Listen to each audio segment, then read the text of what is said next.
Friends, મેં આજે પ્રસાદ માટેનો સોજીનો શીરો બનાવ્યો છે. મોં મોઢામાં મૂકતાની સાથે જ ઓગળી જાય તેવો આ ટેસ્ટી પ્રસાદનો શીરો. ચાલો એ રેસીપી હું આજે તમારી સાથે પણ શેર કરું. શીરા માટે જરૂરી સામગ્રીઓ આપણે અહીંયા લઈ લીધેલી છે. અહીંયા 1 વાટકી મેં સોજી લીધેલી છે. એની સામે પોણી વાટકી જેટલું ઘી લઈશું. 1 વાટકી મેં અહીંયા પ્રસાદ છે એટલે સાકરનો ઉપયોગ કરેલો છે. આપણે દૂધ જરૂરિયાત મુજબ લઈશું. કાજુના ટુકડા કરીને લીધેલા છે, બદામના ટુકડા કરીને લીધેલા છે ને ઇલાયચીના દાણા લીધેલા છે, જેને આપણે ખાંડી લઈશું. તો ચાલો પ્રસાદીની બનાવવાની શરૂઆત કરી લઈએ. આપણે ગેસ ઉપર કઢાઈ રાખી લીધેલ છે, એમાં ઘી ઉમેરીશું. થોડું ઘી રહેવા દઈએ, જરૂર પડશે ત્યારે ઉમેરી લઈશું. ગેસની ફ્લેમને ચાલુ કરી લઈએ. ઘી થોડું ગરમ થાય એટલે એમાં 1 કપ સોજીને ઉમેરી દઈએ.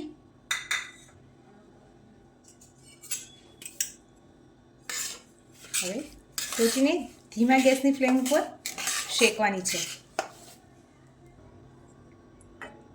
સોજી શેકાય ત્યાર સુધી આપણે 1 વાટકી સોજી લીધેલ છે, તો સામે 3 વાટકી દૂધ લઈશું.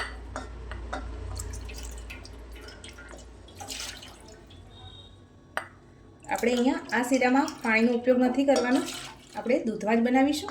તો મેં અહીંયા 1 વાટકી સોજી સામે 3 વાટકી દૂધ લીધેલું છે. સાકર મોટા ગાંગડા છે આ રીતે, એટલે આપણે એને મેલ્ટ કરવા માટે એમાં દૂધમાં જ ઉમેરી દઈશું. તો 1 વાટકી આપણે સાકર ઉમેરી દીધી છે. હવે એને સરસ ઉકળવા દઈએ. શેકવા માટે કોઈ ઉતાવળ કરવાની નથી. ગેસની ફ્લેમને એકદમ લો રાખીશું અને સરસ રીતે આને શેકવાની છે.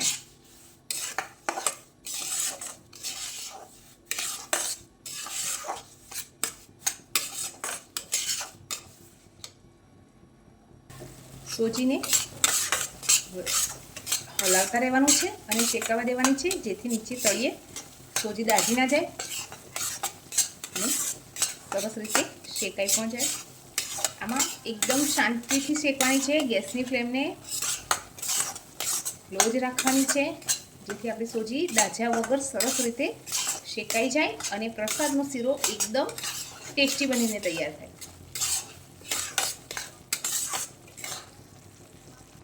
સોજીને થોડી જ વારમાં 5 થી 6 મિનિટ સુધી શેકીશું. પછી એમાં સરસ સુવાસ આવવા લાગશે. પછી જ આપણે આમાં દૂધ ઉમેરવાનું છે. સહેજ એનો કલર ચેન્જ થશે અને સુવાસ આવવા લાગે એટલે આપણને ખબર પડી જાય કે સોજી શીરા માટે સરસ શેકાઈને તૈયાર થઈ ગઈ છે.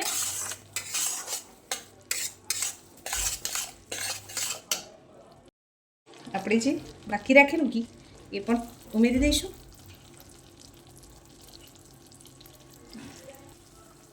સોજી આપણી શેકાઈ ગઈ છે, દૂધ પણ સરસ ગરમ થઈ ગયું છે, સાકર ઓગળી ગઈ છે. હવે દૂધને આપણે ગાળી અને ઉમેરીશું.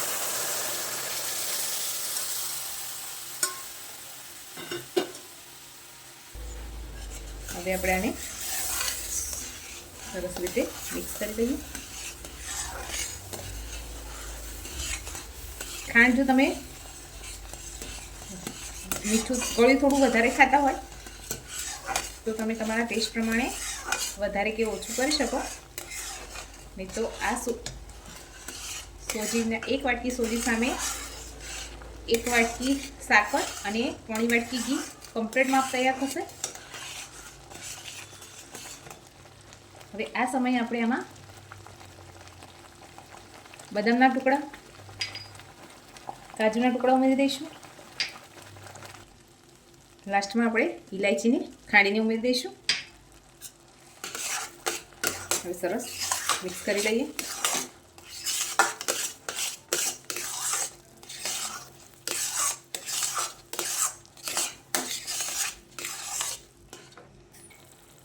સાઈડમાંથી ઘી છૂટું પડવા લાગ્યું છે અને આ રીતે પ્રસાદ કઢાઈ છોડે એટલે આપણો શીરો બનીને તૈયાર થઈ ગયો છે. હવે એને એક સર્વિંગ બાઉલમાં નીકાળી લઈએ. ફ્રેન્ડ્સ, પ્રસાદ માટેનો સોજીનો શીરો બનીને તૈયાર છે.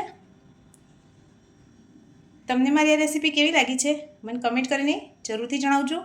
લાઈક કરજો, શેર કરજો અને સબસ્ક્રાઈબ તો કરી જ દેજો. Thank you.